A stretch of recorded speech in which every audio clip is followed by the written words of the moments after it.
Hot అంశాలపై debate news బెంచ్కి స్వాగతం.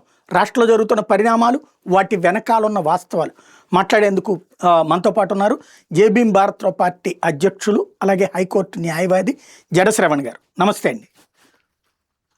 నమస్తే సాయి గారు. ఇవాళ ఒక కీలకమైనటువంటి అంశం మీరు వాదిస్తున్నారు ఒక వ్యక్తి తరపున. ఏంటంటే లిక్కర్ కుంభకోణానికి సంబంధించి 3,500 కోట్ల రూపాయలు అవినీతి జరిగిందంటూ ఒకవైపున ప్రభుత్వం వైఎస్ఆర్ కాంగ్రెస్ పార్టీ నాయకులు అరెస్ట్ చేసి జైల్లో పెడితే ఎన్నికలనే రద్దు చేయమంటూ మీరు వెళ్ళటం, దాని మీద ఎన్నికల సంఘం విచారణ చేపట్టడం ఏమవుతుంది అసలు? ఇప్పుడు నేను ఒక మాట చెప్తాను సార్. ఇప్పుడు మీరు ఎవ్రీ డే నాకు తెలిసినంత వరకు ఎక్స్టెన్సివ్ గా ప్రజలను అవేర్నెస్ చేసేటువంటి కార్యక్రమాన్ని చాలా సీరియస్ గా చేసే జర్నలిస్ట్ లో you are the one of the journalist and first row లో కూడా ఉంటారు మీరు. నాకు తెలిసి 17 to 18 అవర్స్ ఎవ్రీ డే ప్రజలకి అంటే కలుషితం లేని ప్యూర్ సమాచారం ఇవ్వటానికి మీరు చాలా హార్డ్ వర్క్ చేస్తూ ఉంటారు. ఇదంతా ఎందుకు హార్డ్ వర్క్ చేస్తున్నారు? అల్టిమేట్ గా దీనివల్ల వచ్చేది ఏంటి అంటే మన దగ్గర సమాధానం ఉంది. సో మనం చేసేటువంటి వర్క్ రేపొద్దున రిజల్ట్ ఓరియంటెడ్ గా రిజల్ట్ ఏమవుతుందో అనేది పక్కన పెడితే someone has to bell the cat. ఇప్పుడు మీరు కానీ, నేను కానీ, లేకపోతే సుప్రీంకోర్టు, లేకపోతే హైకోర్టు చీఫ్ జస్టిస్ కానీ, లేకపోతే ఒక రిక్షా పుల్లర్ కానీ, ఎవరైనా సరే యునానిమస్ గా అంగీకరించాల్సిన విషయం ఏంటండి? ఎలక్షన్స్ ఫ్రీ అండ్ ఫెయిర్ గా జరగాలి. Right are not? కరెక్ట్. ఎవరైనా కోరుకునేది ఎలక్షన్స్ ఫ్రీ అండ్ ఫెయిర్ గా జరగాలి. ఎవరైనా కోరుకునేది, దేశంలో సామాన్యుడి దగ్గర నుంచి రాష్ట్రపతి దగ్గర నుంచి కోరుకునేది ఏంది? ఎలక్షన్ లో డబ్బు ప్రవాహం ఉండకూడదు, ఎలక్షన్ లో మందు ప్రవాహం ఉండకూడదు, ఎలక్షన్ లో ఇన్ఫ్లుయెన్స్ ఉండకూడదు, ఎలక్షన్ లో డబ్బులు పెట్టి కొనకూడదు. కానీ దుర్మార్గం ఏంటి అంటే అందరూ ఎలక్షన్ లో ఓటుకి డబ్బులు ఇచ్చుకుంటారు, మందు పూపిస్తారు, కులం మతం ప్రాంతం ప్రాతిపాదికన ఎలక్షన్స్ నడుస్తాయి, అధికారులు ఇన్ఫ్లుయెన్స్ తోటి ఎలక్షన్స్ నడుస్తాయి. ఇదంతా ఓపెన్, ఇదంతా జరుగుతూనే ఉంటుంది. కానీ వెన్ కమ్స్ టు ప్రాక్టికాలిటీ ఈ విధంగా ఇరెగ్యులారిటీ జరుగుతుంటాయి. కానీ థియరిటికల్ గా అయినా సరే మనం ఎలక్షన్స్ ఫెయిర్ గా జరగాలి, నిష్పక్షపాతంగా జరగాలి, నిజాయితీగా జరగాలి అనేటువంటి ఒక ప్రొజెక్షన్ ని తీసుకొస్తా ఉంది. అలా ప్రొజెక్షన్ తీసుకొచ్చే ఎలక్షన్ కమిషన్ ఆఫ్ ఇండియా చాలా సీరియస్ గా ఎలక్షన్ లాస్ లో కావచ్చు, మోడల్ కోడ్ ఆఫ్ కాండక్ట్ లో కావచ్చు, బైలాస్ లో కావచ్చు, లేకపోతే ఇండియన్ పీనల్ కోడ్ లో కావచ్చు, లేకపోతే బిఎన్ఎస్ఎస్ఎస్ లో కావచ్చు, ఎన్ని సిరీస్ ఆఫ్ ప్రొవిజన్స్ పెట్టింది. ఎలక్షన్ 5 గంటల తర్వాత ప్రచారం చేసినా కూడా ఎలక్షన్ అఫెన్సే. సో ఇంత సీరియస్ గా, ఇంత స్ట్రింజెంట్ గా రిటర్నింగ్ ఆఫీసర్స్ ఉంటారు, డిస్ట్రిక్ట్ లెవెల్ కలెక్టర్ స్థాయిలో ఎలక్షన్ ఎక్స్పెండిచర్ ఎక్స్పర్ట్స్ ఉంటారు, ఆడిటింగ్ ఎక్స్పర్ట్స్ ఉంటారు, ఎవ్రీ మినిట్ మానిటరింగ్ చేసే ఫ్లయింగ్ స్క్వాడ్స్ ఉంటాయి. ఇన్ని అధికారులు, ఇంత సంజన, ఇంత మంది మార్బలం, ఇన్ని వేల కోట్ల రూపాయల ఎలక్షన్ ఖర్చు జరిగి వీళ్ళందరూ ఎందుకు ఇంత ప్రభుత్వ యంత్రాంగం ఏర్పాటైంది? మనం జస్ట్ లైక్ దట్ మనం తీసేస్తాం. ప్రభుత్వ యంత్రాంగం ఎందుకు అపాయింట్ అయింది? ఇంతమంది ఎందుకు అపాయింట్ అయ్యారు? To see that free and fair election should be held. ప్రజాస్వామ్యంలో ఫ్రీ అండ్ ఫెయిర్ ఎలక్షన్ జరగడానికి ఇంత పెద్ద వ్యవస్థ పనిచేస్తూ ఉంటుంది సార్. ఈ వ్యవస్థ పనిచేసే సందర్భంలో ఆంధ్రప్రదేశ్ రాష్ట్రంలో యాజ్ పర్ ఎలక్షన్ మేనిఫెస్టో ప్రకారం 40 లక్షలు వచ్చి అసెంబ్లీ కాన్స్టిట్యున్సీకి, 90 లక్షలు వచ్చేసరికి పార్లమెంటరీ కాన్స్టిట్యున్సీకి ఒక అభ్యర్థి ఖర్చు పెట్టచ్చు. సో ఓవరాల్ గా 175 అసెంబ్లీ కాన్స్టిట్యున్సీలు అండ్ 25 పార్లమెంటరీ కాన్స్టిట్యున్సీలకు వచ్చేటప్పటికి ఓవరాల్ గా అమౌంట్ ఎంత ఖర్చు పెట్టచ్చు ఒక పార్టీకి సంబంధించి అంటే 187 కోట్ల రూపాయలు మాత్రమే ఖర్చు పెట్టే అవకాశం, 187 crores. సో ఒక పార్టీ, మిగతా పార్టీల వాళ్ళు కూడా పోటీ చేస్తారు కాబట్టి 175 అసెంబ్లీ, 25 పార్లమెంటరీకి సంబంధించి 187 crores మాత్రం అఫీషియల్ గా ఖర్చు పెట్టాలి. కానీ ఓకే, ఆంధ్రప్రదేశ్ ఎలక్షన్స్ లో యాజ్ పర్ ది ప్రొసీజర్ ప్రకారం ఎలక్షన్స్ జరిగినాయి. తెలుగుదేశం పార్టీ కూటమి ఘన విజయం సాధించింది, 164 సీట్లతోటి ఎన్నిక కాబడ్డారు. ఎన్నిక అయిన తర్వాత ఏం జరిగింది? రిటర్నింగ్ ఆఫీసర్లు అందరూ కూడా ఎలక్షన్ కమిషన్ ఆఫ్ ఇండియా దగ్గర ఒక అఫిడవిట్ దాఖలు చేయాలి యాజ్ పర్ ప్రొసీజర్ ప్రకారం. ఏమని? మా కాన్స్టిట్యున్సీస్ లో ఎలక్షన్స్ ఫ్రీ అండ్ ఫెయిర్ గా జరిగింది, మా కాన్స్టిట్యున్సీలో ఏ విధమైన డబ్బు ప్రవాహం జరగలేదు, పట్టుకున్న డబ్బంతా కూడా యాజ్ పర్ ప్రొసీజర్ ప్రకారం సీజ్ చేశాము, మాకు ఇక్కడ ఏ విధమైన రిగ్గింగ్ జరగలేదు, ఇక్కడ రీపోలింగ్ అవసరం లేదు, ఇక్కడ ఫ్రీ అండ్ ఫెయిర్ గా ఎలక్షన్ జరిగిందని ఆంధ్రప్రదేశ్ లో ఉన్న ప్రతి constituency returning officer respective election commission దగ్గర ఒక అఫిడవిట్ ఫైల్ చేశారు. So what does it mean? It means election commission దగ్గర వేసినటువంటి రిటర్నింగ్ ఆఫీసర్లు, జిల్లా కలెక్టర్లు వేసినటువంటి అఫిడవిట్ యొక్క పర్యావస్థానం, అఫిడవిట్ యొక్క పూర్తి సారాంశం ఏంటి? ఇక్కడ ఏ విధమైనటువంటి ఎలక్షన్స్ వైలేషన్ జరగలేదు, డబ్బులు ఎక్కడూ పంచలేదు, డబ్బులు పంచిన వాళ్ళందరినీ కూడా మేము అరెస్ట్ చేసాం, లోపల పెట్టాం, సో ఇది ఫెయిర్ ఎలక్షన్ గా డిక్లేర్ చేయండి అని ఎలక్షన్ కమిషన్ దగ్గర రిటర్నింగ్ ఆఫీసర్లు అఫిడవిట్లు వేశారు.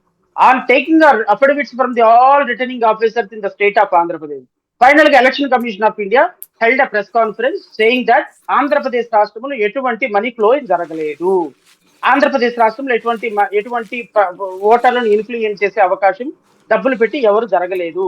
So what ever the election expenditure was monitored by the election commission, and the entire election commission procedure was monitored by the flying squad, and the elections were held in free and fair manner. So therefore election declared as a peaceful manner lo declared in election commission declared this. Now after 1 year తర్వాత ఏం జరిగింది? ఒక కుంభకోణం మీద ఇప్పుడున్నటువంటి government ఒక వ్యక్తి ఇచ్చినటువంటి ఒక రిపోర్ట్ మీద లిక్కర్ స్కామ్ అనే దాన్ని ఒక డిగ్ చేశారు. లిక్కర్ స్కామ్ డిగ్ చేయడానికి సిఐడి అపాయింట్ చేసినటువంటి ప్రభుత్వం ఏర్పాటు చేసిన SIT consisting of senior IPS officers having 30 years experience. 30 years experience ఉన్న సీనియర్ ఐపీఎస్ ఆఫీసర్స్ కంప్లీట్ గా ఇన్వెస్టిగేషన్ మొత్తం నాకు తెలిసి 2000 మందిని రమారమి ఇన్వెస్టిగేషన్ చేశారు సాయి గారు.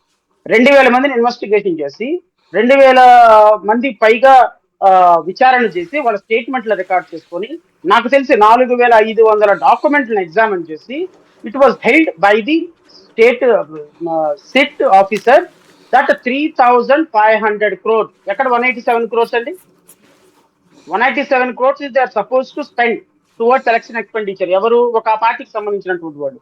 ఇన్స్టెడ్ ఆఫ్ దాట్ 197 crores కి పెట్టాల్సినటువంటి పార్టీ 3500 కోట్ల రూపాయలు ఎలక్షన్ ఎక్స్పెండిచర్ పెట్టారు. ఎలక్షన్ ఎక్స్పెండిచర్ ని towards buying votes, election commission buying votes ఒక పర్టికులర్ పార్టీ అధికారం కోసం రిటైన్ చేసుకోవడం కోసం ఎలక్షన్ లో డబ్బులు ఖర్చు పెట్టింది, ఫ్రీ అండ్ ఫెయిర్ డబ్బులు ఖర్చు పెట్టింది, ఓటర్లకు డబ్బులు పంచింది, క్యాంపెయిన్ కి డబ్బులు పంచింది. సో దేర్ ఫోర్ ఇంత జరిగిన తర్వాత ఈ 3500 కోట్ల రూపాయలు నేను వాళ్ళు ఏం రాశారు అనేది కూడా నేను ఒక్కసారి సాయి గారు ఇఫ్ యు పర్మిట్ మీ, వాళ్ళు చార్జ్ షీట్ లో ఏం రాశారు అనేది నేను చదివి మీకు వినిపిస్తా. అంటే వాళ్ళు రాసినటువంటి ఎగ్జాక్ట్లీ వర్డింగ్ ఏంటి చార్జ్ షీట్ లో అనేది. ఎందుకంటే ఈ విధమైనటువంటి గవర్నమెంట్ సిట్ ఇచ్చినటువంటి రిపోర్టు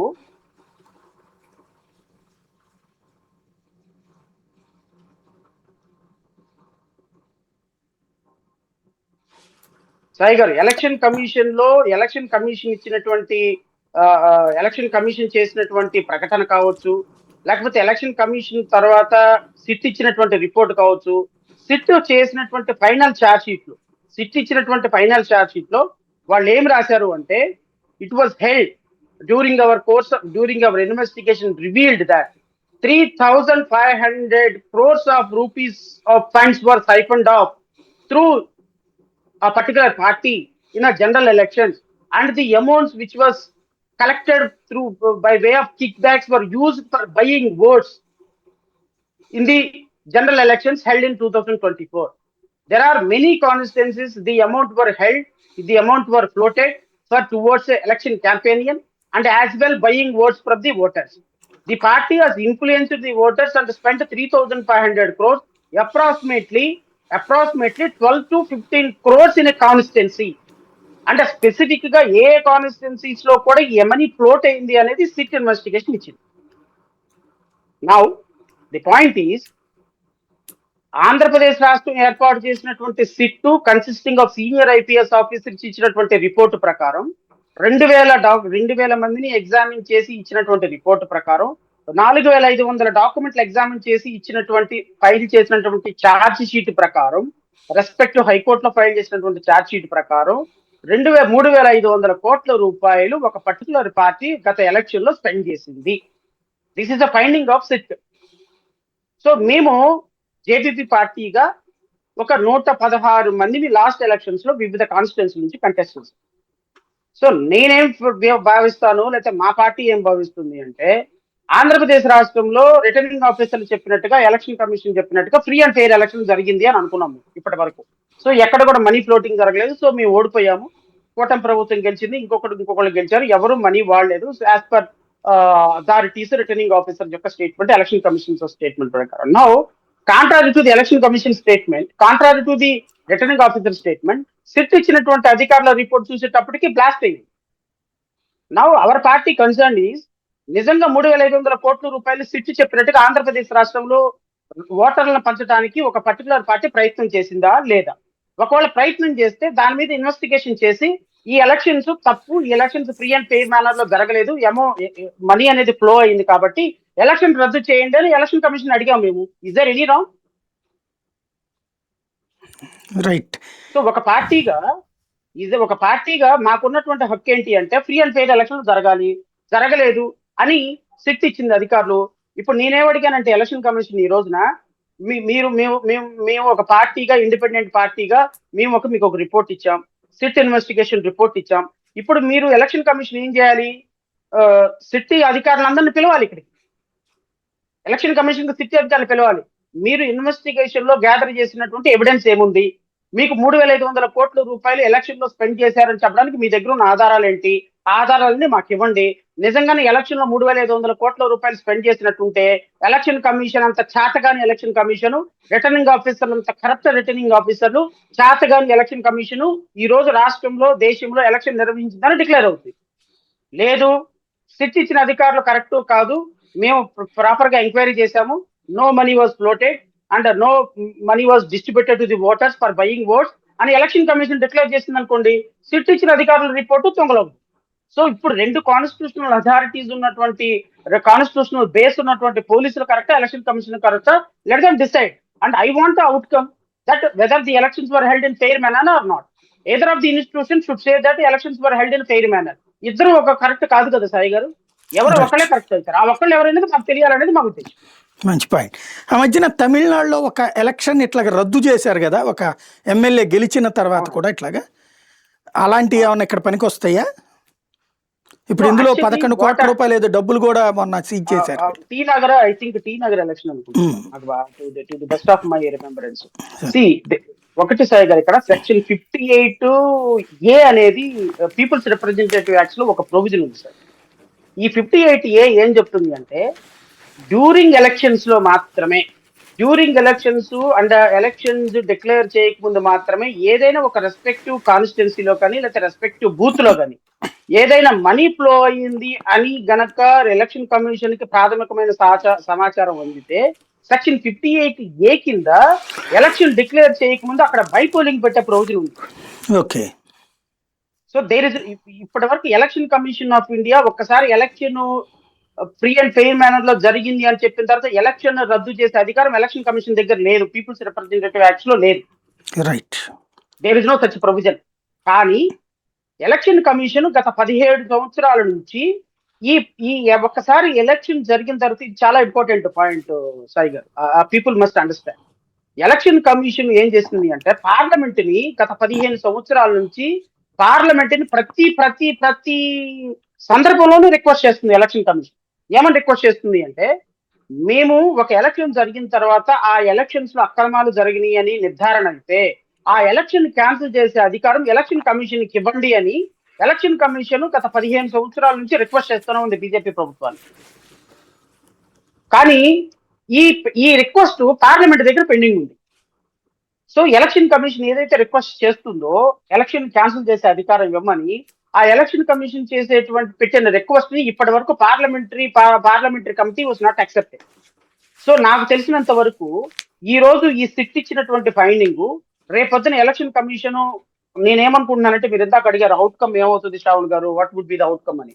నేనేమనుకుంటున్నానంటే ఎలక్షన్ కమిషన్ సిట్ ఇచ్చినటువంటి రిపోర్టు చార్జ్ షీట్ మాత్రమే, దీని మీద కోర్టు ఏ విధమైన ఫైండింగ్ ఇవ్వలేదు కాబట్టి మేము ఏ విధమైనటువంటి ఎంక్వైరీ దీంట్లో చేయటానికి అవ్వదు.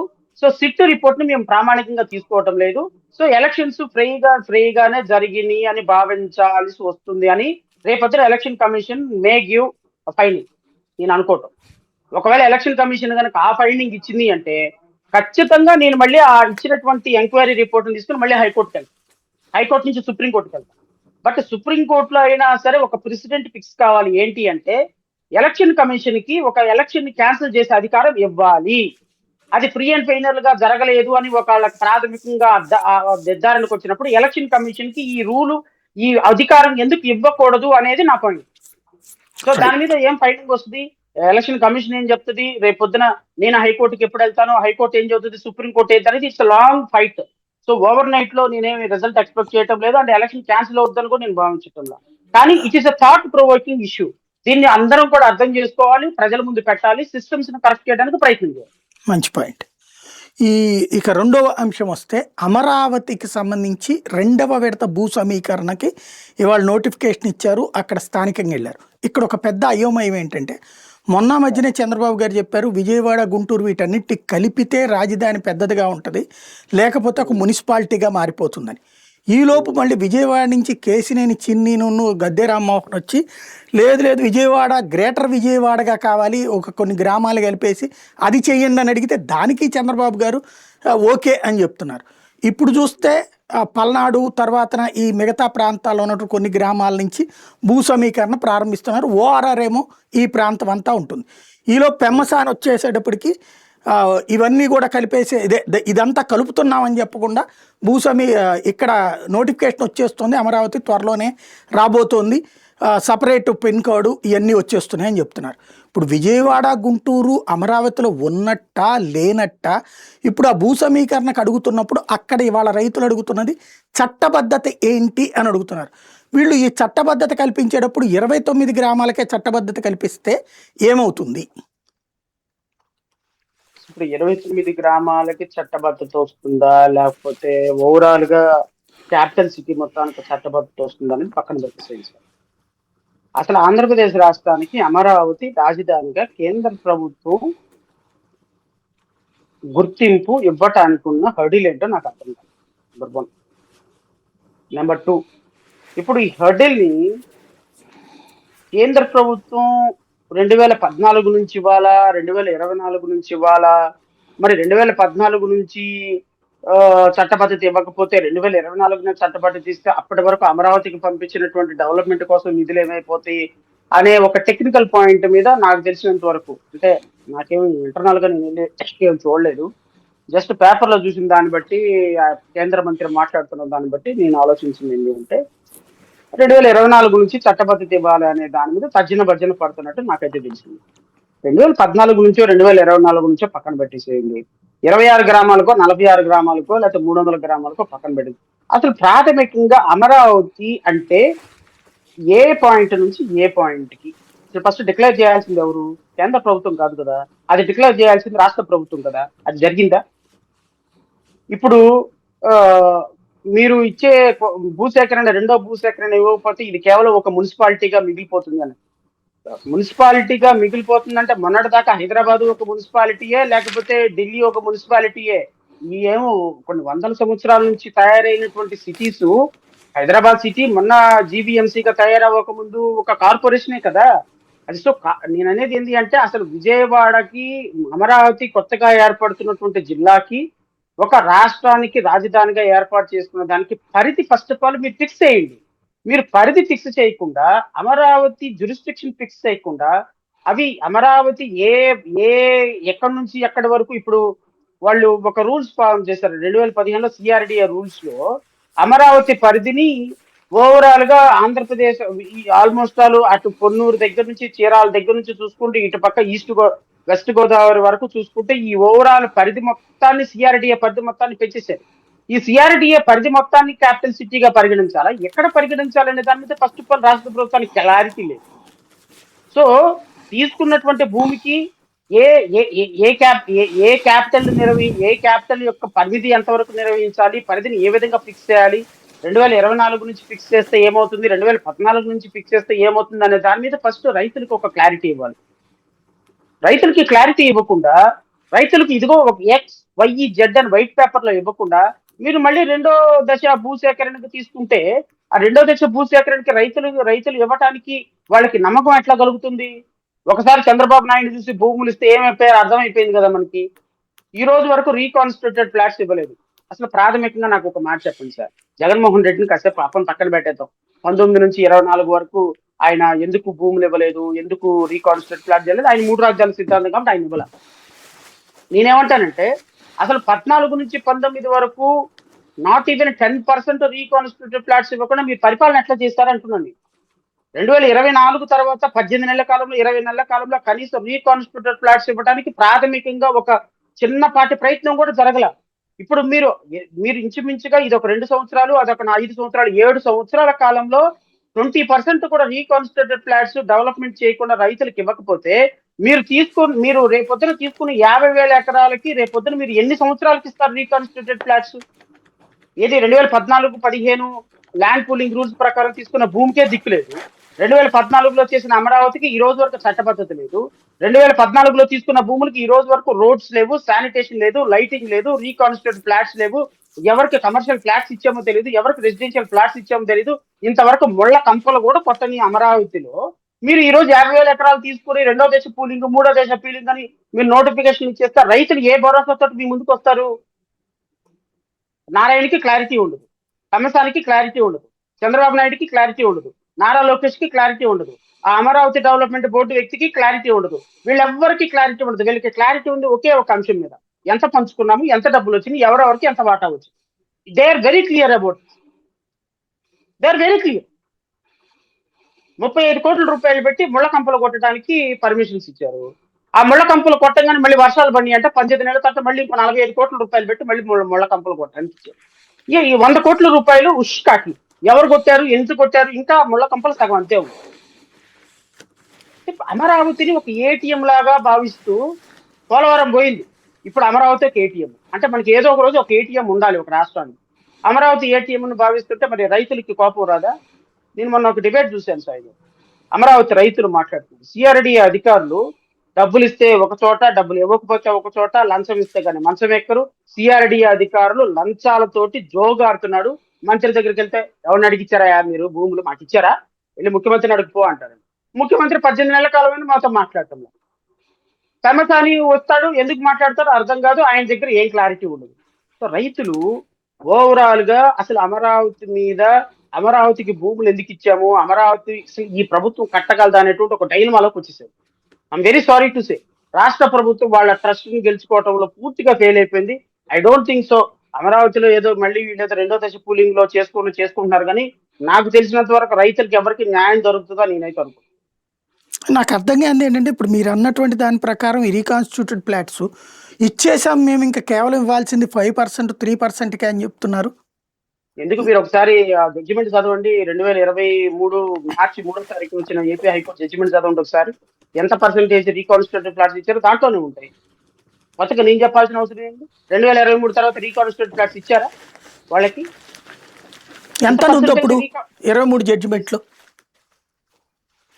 2023 జడ్జిమెంట్ లో మార్చి 7లో ఇచ్చినటువంటి జడ్జిమెంట్ లో నాకు తెలిసి 27% రీకాన్స్టిట్యూటెడ్ ఫ్లాట్స్ మాత్రమే ఇచ్చారు. ఓకే, ఆ జడ్జిమెంట్ లో చాలా క్లియర్ గా ఉంది, ఇదిగో ఇంత పర్సెంటేజ్ ఆఫ్ రీకాన్స్టిట్యూటెడ్ ఫ్లాట్స్ ఇచ్చారు, ఇంకా రీకాన్స్టిట్యూటెడ్ ఫ్లాట్స్ ఇవ్వలేదు అని. ఎప్పుడు 2015లో తీసుకున్నటువంటి భూములకి మీరు ఎక్కడ దాకా ఎందుకు సాయి గారు? 2018, 2026, 2024 జూన్ 11 తర్వాత రమారమి 1 year వరకు అమరావతిలో ఒక్క పని కూడా మొదలు కాల, అవునా కదా? అవును, మొదలైందా? అవును. ఏదో కేంద్ర ప్రభుత్వం 15,000 అప్పించిన తర్వాత ఈ 5-6 నెలల నుంచి కొంచెం పనులు పుంజుకున్నాయి. నాకు తెలిసి నేను ఎందుకు ఎవ్రీడే హైకోర్టు కట్టే వెళ్తాను కాబట్టి నాకు తెలుస్తాయి.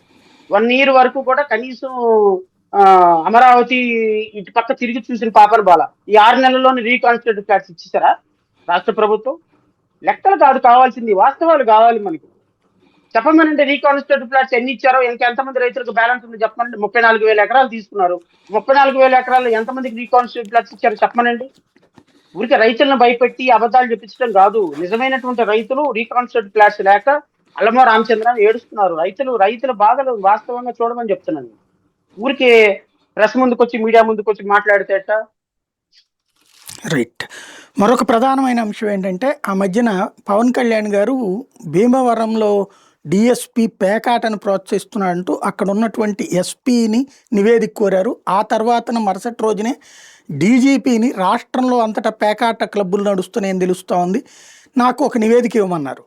ఆ నివేదిక వచ్చిందో లేదో తెలియదు. కానీ తాజాగా కొన్ని క్లబ్బుల వాళ్ళు హైకోర్టుకు వెళ్ళి అది స్కిల్ గేమ్ కాబట్టి మాకు ప్యాక్ ఆడుకోవడానికి పర్మిషన్ ఇవ్వమంటే హైకోర్టు తిరస్కరించింది వాళ్ళ ముగ్గురుకో 3 క్లబ్బుల వాళ్ళకి. ఇంకోవైపున మొన్న నౌజువీడి దగ్గర ఇవాళ సత్తెనపల్లి దగ్గర రైడ్స్ జరిగినాయి, నడుస్తున్నాయి. దీన్ని పవన్ కళ్యాణ్ ఇంపాక్ట్తో జరుగుతున్నటువంటి యాక్టివిటీ అనొచ్చా? సార్ ఫస్ట్ పాయింట్ ఏంటి అంటే, మీరు మళ్ళీ మళ్ళీ తెలుసుకోవాల్సింది, మీ ద్వారా రాష్ట్ర ప్రజలకు నేను చెప్పేది ఏంటి అంటే, ఆ, కుక్క పెత్తనం గాడిద ఎప్పుడు చేయకూడదు. అది ఏదో ఒక రోజు నడుము విరుగుతుంది, అందులో డౌటే లేదు. ఎవరి నడుము విరుగుతుంది అంటే, రాజకీయాల్లో ఇట్లాంటి పనులు చేసినందుకు ప్రజల నడుము విరుగుతుంది. ప్రాబ్లం అది. ఇప్పుడు గత ప్రభుత్వం ఎందుకు సార్ ఓడిపోయింది? Simple logic. అన్నీ నేనే, అన్నీ మా మంత్రి గారే అని చెప్పేసి జగన్మోహన్ రెడ్డి ఒక వ్యక్తిని ఏర్పాటు చేసుకున్న కారణంగానే కదా. సో మనం ప్రజాస్వామ్యంలో మన పరిధి ఏంటి అని తెలుసుకొని బిహేవ్ చేయటం ఒక మంత్రికి ఉండాల్సినటువంటి విచక్షణ. జడా శ్రావణ్ కుమార్ ని డిబేట్కి పిలిచారు, ఒక లాయర్ని, నేను ఒక పార్టీ అధ్యక్షుడిని. నన్ను డిబేట్కి పిలిచారు కదా, ఇష్టం వచ్చినట్టు మాట్లాడితే రెండోసారి పిలుస్తారా మీరు? కొన్ని ప్రిన్సిపల్స్ ఉంటాయి నాకు. నా ప్రిన్సిపల్స్ ని బేస్ చేసుకొని నా స్థాయికి తగ్గట్టు నేను నా పరిధిలో నేను మాట్లాడాను. మేబీ నా ఆలోచనలు చాలా గొప్పగా ఉండుండొచ్చు, నా ఆలోచనలకి కార్యరూపం రాకపోయి ఉండొచ్చు. కానీ నేను ఇచ్చినటువంటి అవకాశాన్ని, నన్ను డిబేట్కి పిలిచినటువంటి అవకాశాన్ని సద్వినియోగం చేసుకోవాల్సిన బాధ్యత జడా శ్రావణ్ కుమార్ మీద నా మీద ఉంటుంది. ఉప ముఖ్యమంత్రి పదవి ఇచ్చినప్పుడు రాష్ట్ర ప్రజలు సద్వినియోగం చేసుకోవాలి. మనం చదివిన 10th క్లాస్కి అంత గొప్ప పదవి రావటం ఎంత అదృష్టం. ఆ అదృష్టమైనటువంటి పదవి వచ్చినప్పుడు మనం దాన్ని ఎంత విద్యుత్తుతోటి వాడాలి. సో ఒక ఉప ముఖ్యమంత్రి పదవి ఇచ్చారు, వెరీ గుడ్. నేనేం దాన్ని ఏం కాదనటం లేదు. ఆయన ప్రజల అధికారం ఇచ్చారు, ప్రజలు ఖచ్చితంగా అప్రిషియేట్ చేశారు, ఆయనకు ఉప ముఖ్యమంత్రి పదవి వచ్చింది. ఉప ముఖ్యమంత్రి పదవి అనేది రాజ్యాంగబద్ధమైనటువంటి పదవి కాదు. ఆర్టికల్ 216 ప్రకారం కూడా is one among the minister. Even Supreme Court judgement ప్రకారం కూడా there is no special rules. So ఉప ముఖ్యమంత్రిగా ఉన్న అతను హోమ్ డిపార్ట్మెంట్ లోకి ఎంటర్ అయ్యి హోమ్ డిపార్ట్మెంట్ కాల్ఫర్ చేయాల్సిన రిపోర్టుని ఒక డిఎస్పీ మీద అఫీషియల్ గా డీజీపీని రికార్డు కాల్ఫర్ చేసి డీజీపీ ద్వారా రికార్డు కాల్ఫర్ చేసే పరిధి ఉందా లేదా అనేది it's debatable question. Debatable question కాదు, it's law is very clear. There is no such power vested with him, no doubt about it. There is no such power vested with him. Is Anitha ఎంతనో, బాలడోనాంజనేయ స్వామి ఎంతనో, లేకపోతే నీకు 18 అన్నటువంటి ఆయన పేరేంటో ఉంది, నిమ్మల కృష్ణప్ప, రామానాయుడుకి పరిధి ఎంతనో, లేకపోతే అసలు ఉన్నాడో లేని తెలియని మినిస్టర్లు కొంతమంది ఉన్నారు, వాళ్ళ పరిధి ఎంతనో పవన్ కళ్యాణ్ పరిధి కూడా అంతే. ఒక్క ఇంచ్ కూడా ఈయనకి బియాండ్ దాట్ పవర్ లేదు. సో ఇప్పుడు అనిత పాపం ఆవిడకి హోమ్ మినిస్టర్ పదవి అన్న విషయం మర్చిపోయింది. అందుకోసమని ఆవిడ హోమ్ మినిస్టర్ పదవి ఆయన హోమ్ మినిస్టర్ పదవి చేయనీయటంలా. ఎందుకు? ట్రాన్స్ఫర్లు, ప్రమోషన్స్, డబ్బులు, లెక్కలు, మొత్త వ్యవహారం అంతా నారా లోకేష్ చూసుకుంటున్నాడు. మేడం గారికి ఏం రావటం వల్ల నెంబర్ 1. మేడం గారు పొద్దున్న వెళ్ళి ఆఫీస్కి వెళ్ళి సంతకం పెడదామంటే, మేడం గారు ఇది ఆల్రెడీ సంతకం పెట్టిస్తారండి, మీరు సంతకం పెట్టడానికి ఏం లేదు, కింద ఓన్లీ ఇనిషియల్ వేయండి, ఫర్ ఇనిషియల్ వేయండి అని అంటున్నారు అధికారులు. ఏం చేయాలో అర్థం కావటంలా. పోనీ ల్యాండ్ ఆర్డర్ ఏదైనా చేద్దామా, ఏమన్నా మాట్లాడదామా, పవన్ కళ్యాణ్ గారు లాక్కుంటున్నారు. ఏదన్నా దగ్గరికి వెళ్దామంటే పవన్ కళ్యాణ్ గారు ఎంటర్ అవుతుంది. ఏదైనా పాలసీ డెసిషన్ తీసుకుందామా అంటే పవన్ కళ్యాణ్ ఎంటర్ అవుతుంది. సో హోమ్ డిపార్ట్మెంట్ లో అనిత గారికి పని లేక ఏదో ఒక పని చేస్తున్నారు. అదేం పని మీకు నాకు తెలుసు, ఎవ్రీడే ఆవిడ చేస్తున్న పని ఏంటి అని. ఒక హోమ్ మినిస్టర్ అయింది, తెలుగుదేశం పార్టీ అధికారిక కార్యాలయంలో వెనకాల తెలుగుదేశం పార్టీ జెండాను పెట్టుకుని ప్రెస్ మీట్ పెట్టచ్చా? సాయి గారు మీరు చెప్పండి, నాకు తెలిసి 30 సంవత్సరాలు సీనియర్. చేసేవాళ్ళు కాదు కాదు, ఎథికల్ గా పక్కన పెట్టండి, లీగల్ గా చెప్పండి. అదే లీగల్ గా అయితే చేయకూడదు. ఆవిడ హోమ్ మినిస్టర్ తెలుగుదేశం పార్టీగా రాష్ట్రానికా? ప్రభుత్వం బ్యాక్గ్రౌండ్ తోనే ఉండాలి లెక్క ప్రకారం. అయితే లెక్క ప్రకారం ఏంటి సార్? లెక్క లేదు, జమ లేదు. ఆంధ్రప్రదేశ్ రాష్ట్ర హోమ్ మినిస్టర్ గారు తెలుగుదేశం పార్టీ కార్యాలయంలో ప్రెస్ మీట్ పెట్టకూడదు, this is the law mandate. ఇక ఏమికి రఘురామకృష్ణరాజుకి తేడా ఏముంది? రఘురామకృష్ణరాజు నాకు సెక్రటేరియట్ నుంచి నిన్న వచ్చింది, మన లెజిస్లేటివ్ కౌన్సిల్ దగ్గర నుంచి వచ్చింది. ఈయనను రఘురామకృష్ణరాజు ప్రాథమిక సభ్యత్వానికి రాజీనామా చేయలేదండి తెలుగుదేశం పార్టీ. నాకు వచ్చింది నిన్న లెటర్ వచ్చింది, రైట్ టు ఓకే. ఇన్ఫర్మేషన్ లో వచ్చింది. వీళ్ళు ఓకే. ప్రాథమిక సభ్యత్వానికి రాజీనామా చేయకుండా స్పీకర్లు డిప్యూటీ స్పీకర్లు అయిపోయినారు. అయ్యన్న పాత్రుడు ఈయన ఇద్దరునా? ఓకే. ఓకే. అయ్యన్న పాత్రుడు ఈయన ఓకే. అయ్యన్న పాత్రుడు ఈయన ఇద్దరు ప్రాథమిక సభ్యత్వానికి రాజీనామా చేయకుండా they both holding a constitutional post which is against to the constitution. Okay. మళ్ళీ వీళ్ళందరూ కాన్స్టిట్యూషన్ గురించి మాట్లాడతారు. వీళ్ళందరూ కాన్స్టిట్యూషన్ గురించి మాట్లాడితే ఇంక నేనేం సమాధానాలు చెప్పాలి? మీకు ఆ లెటర్ కూడా చదివి వినిపిస్తాను, just give me a moment. ఎందుకంటే ఇప్పుడు అనిత గారు మాట్లాడేటువంటి, yes sir please sir, reference number AP legislative secretariat furnishing certain information under RTI acts, reference number 72/RTI/2025 dated 22/12/2025 Sai గారు. లెజిస్లేటివ్ అసెంబ్లీ సెక్రటేరియట్ నాకు వచ్చినటువంటి ఇన్ఫర్మేషన్ ఇది సెక్రటేరియట్ నుంచి నాకు వచ్చిన ఇన్ఫర్మేషన్. దీంట్లో వీళ్ళు ఏమంటారంటే point number 1, the secretariat has not received any communication from the honourable speaker and the honourable deputy speaker regarding resignation from the membership of their respective political parties.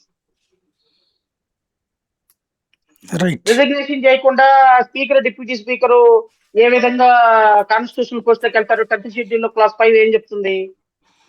So ఇలాంటి వాళ్ళందరూ కూడా తెలుగుదేశానికి అటాచ్ అయిపోయి వాళ్ళు speaker post అయినా Telugu Desam party అనుకుంటున్నారు, home minister post అయినా Telugu Desam party మెంబరే మీరు, ఐ నాట్ డినైయింగ్ ఇట్. కానీ కనీసం తప్పు చేసేటప్పుడైనా కాస్త ప్రాపర్ గా చేయండి అయ్యా. వెనకాల తెలుగుదేశం పార్టీ సైకిల్ గుర్తు పెట్టుకొని నువ్వు ప్రెస్ మీట్ పెడితే అనిత గారు ఏమంటారు? ఆవిడని హోమ్ మినిస్టర్ అంటారు. ఆవిడకి జీతం ఎక్కడి నుంచి వెళ్తుంది? ఆవిడ 5.5 కోట్ల మందికి హోమ్ మినిస్టర్ అండి. నాకు ఇంకోటి కూడా, even she the home minister for even Jaganmohan Reddy also. Andhra Pradesh రాష్ట్రంలో ఉన్నటువంటి ప్రతి పౌరుడికి ఆవిడ respective honourable home minister. So మీరు పార్టీ కార్యక్రమాల్లాగా మీరు పార్టీ వ్యక్తుల్లో నుంచి బయటపడకపోవటం దౌర్భాగ్యం, మా కర్మ. సో ఇట్లాంటి చేతగాని చావలేని హోమ్ మినిస్టర్లు ఉన్న కారణంగా పవన్ కళ్యాణ్ దూరిపోతున్నాడు. పవన్ కళ్యాణ్ గారు దూరిపోయి ఏం చేస్తున్నాడు? ప్యాకెట్ ఎవడు ఆడుతున్నాడు, బయటికి రండి. ఇక్కడ ఎవడు రౌడీ షీటర్లు, రోడ్డు మీదకి రండి. అసలు సోషల్ మీడియాలో ఎవడు అరెస్ట్ చేయట్లేదు, అరెస్ట్ చేయండి. వీళ్ళందరినీ పరేడ్ చేయించండి. ఈ విధమైనటువంటి ఇంటెలిజెన్స్ చేసి ప్రజాస్వామ్యాన్ని, రాష్ట్ర మంత్రివర్గాన్ని ఆ కలగూర గంప చేసేసారు. సంక్రాంతికి వండుతారు కదా, ఆకుకూరలు అన్ని కలిపి వండేస్తారు. రాష్ట్ర పరిస్థితి అలా తయారైంది, ముఖ్యమంత్రి పరిస్థితి అలా తయారైంది. ఏం మాట్లాడు ముఖ్యమంత్రి? ఎందుకు మాట్లాడు? లేనిపోయింది. పవన్ కళ్యాణ్ మద్దతు ఇస్తే ముఖ్యమంత్రి అయినా నేను, నాకెందుకు వచ్చిన గోలా? ఏమన్నా అన్నా ఉంటే ఈ పోస్ట్ పీకిపోతే నేను అక్కడికి పోవాలని ఆయన. రేపొద్దు నేను ముఖ్యమంత్రి అయితే పవన్ అన్న అబ్జెక్ట్ చేస్తే ముఖ్యమంత్రి అవనేమోనని నారా లోకేష్. మనకెత్తి వచ్చిన గోల అధ్యక్షుడు ఉపాధ్యక్షుడు మూసుకొని కూర్చుంటే మనం ఎందుకు మాట్లాడతామని అనిత గారు మాట్లాడతారు. సో ఈ విధంగా రాష్ట్రంలో ఒక డిపార్ట్మెంట్ లోకి ఇంకొక డిపార్ట్మెంట్ వచ్చేసి అసలు పేకాట క్లబ్బుల గురించి సంబంధమే లేని ఇష్యూ పవన్ కళ్యాణ్ గారు. సో ఇప్పుడు మీరు లీగల్ గా అడిగారు కాబట్టి చెప్తున్నా, even high court is also wrong. 13 మొక్కలు అనేది స్కిల్ గేమ్ అని సుప్రీంకోర్టు ఎప్పుడో చెప్పింది.